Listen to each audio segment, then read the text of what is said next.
இவ்வளவு நாள் நம்ம ரெஸ்டாரண்ட் நஷ்டத்துல நடந்தாலும் உங்களுக்கு மாசம் மாசம் ஒரே சம்பளம் தான். ஆனா இனிமே அப்படி இல்ல. இந்த கம்பெனியோட சேல்ஸ் இன்க்ரீஸ் ஆகுற மாதிரி நீங்க உழைக்கணும். அந்த சேல்ஸோட பெர்சன்டேஜ் அடிப்படையில தான் உங்களுக்கு நாங்க சம்பளம் போடுவோம். உதாரணத்துக்கு ஒரு மாசம் சேல்ஸே சரியில்லைன்னா உங்களோட சம்பளமும் குறையும். இதெல்லாம் ரொம்ப ஓவரு. நீங்க ஓனருடைய ஃப்ரெண்டு, பார்ட்னரு. இந்த பர்சன்டேஜ் கணக்குல உங்களுக்குள்ள வச்சுக்காங்க. நாங்களும் சாதாரண எம்ப்ளாயிஸ். எங்களுக்கு பேசுற சம்பளத்தை ஏன் மாத்துறீங்க? நாளைக்கு இந்த ரெஸ்டாரண்டோட லாபம் டபுள் ஆச்சுன்னா உங்க சம்பளமும் அப்படியே டபுள் ஆகும். அது உங்களுக்கு வேண்டாமா? என்னம்மா சொல்ற? ஆமா, ரெஸ்டாரண்ட் எந்த அளவுக்கு உயருதோ அந்த அளவுக்கு நீங்களும் உயர்வீங்க. அதுக்கு தேவை குவாலிட்டி, டிசிப்ளின், ஒற்றுமை, அப்புறம் பொறுப்புணர்ச்சி. இதெல்லாம் கேட்டு யாரும் பயப்பட வேண்டாம். உங்களுக்கு எல்லாம் பொறுப்பு கொஞ்சம் கூடி இருக்கு. அதை உணர்ந்து ஒற்றுமையா உழைச்சா நம்ம எல்லாருமே லாபம் பார்க்கலாம். சிம்பிள். ஆமா, இந்த ரூல்ஸை நாம இன்னில இருந்தே அப்ளை பண்ண போறோம். All the best for everyone. என்னடா இப்படி சொல்றா? ஏண்டி பேசுற மாதிரி சம்பளத்தை தருவாங்களா அவங்க? இதெல்லாம் நமக்கு தேவையா? கடைசியில இவ சொல்றத கேட்டு வேலை செய்யற நிலைமை நமக்கு வந்துருச்சு.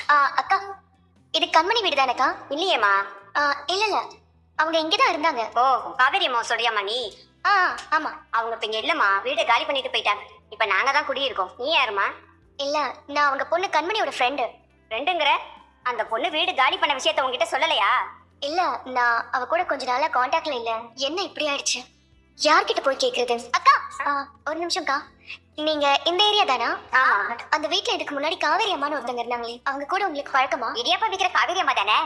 அவங்கள தெரியாதவங்க இங்க யாருமே இருக்க மாட்டாங்களே. அவங்க இப்போ எங்க இருக்காங்கன்னு தெரியுமா? அவங்க பொண்ணு கண்மணிக்கு ஏதோ வேலை கிடைச்சிருச்சுன்னு சொல்லிதான் அவசரமா வீட்டை காலி பண்ணிட்டு போனாங்க. எங்கன்னு தெரியுமா? அதெல்லாம் அந்த அம்மா சொல்லல. நாங்களும் எதுவும் கேட்டுக்கலாமா? ஏய், யாரோ ஒருத்தவங்க அவங்க இந்த ஊரை விட்டு போயிட்டு தான் சொன்னாங்க. நல்லா தெரியுமாக்கா? தெரியாதுமா, இங்க கேள்விப்பட்டதை நாங்க சொன்னோம். ஏய், படி போலாம். இதை நான் எதிர்பார்க்கவே இல்லையே கண்மணி.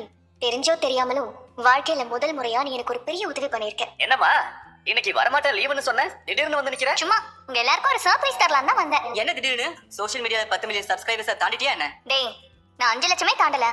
எனக்கு கலாய்க்கிற பாத்தியா? ஏமா அவனை பொண்ணு பார்த்தவன் பிடிக்கலன்னு சொல்லிட்டானா? ஏம்மா நீ வந்த விஷயத்த சொல்லேன்னு வச்சுக்க, இப்படிதான் ஆளாளுக்கு ஓட்டிக்கிட்டே இருப்பாங்க. நீ வந்த விஷயத்த சொல்லிட மாட்டாக்குன்னு. ஒண்ணும் இல்ல, நமக்குள்ள 1000 மிஸ் அண்டர்ஸ்டாண்டிங் இருக்கலாம், ஈகோ கிளாஷ்லாம் இருக்கலாம். ஆனா அதெல்லாம் மறந்துட்டு எல்லாரும் ஒத்துமையா ஒரு டீமா நேத்து ஸ்கூல் ஆர்டர் சக்சஸ்ஃபுல்லா பண்ணோம்ல. ரொம்ப நாளைக்கு அப்புறம் இது நமக்கு ஒரு ஸ்வீட் மெமரிஸ் தானே.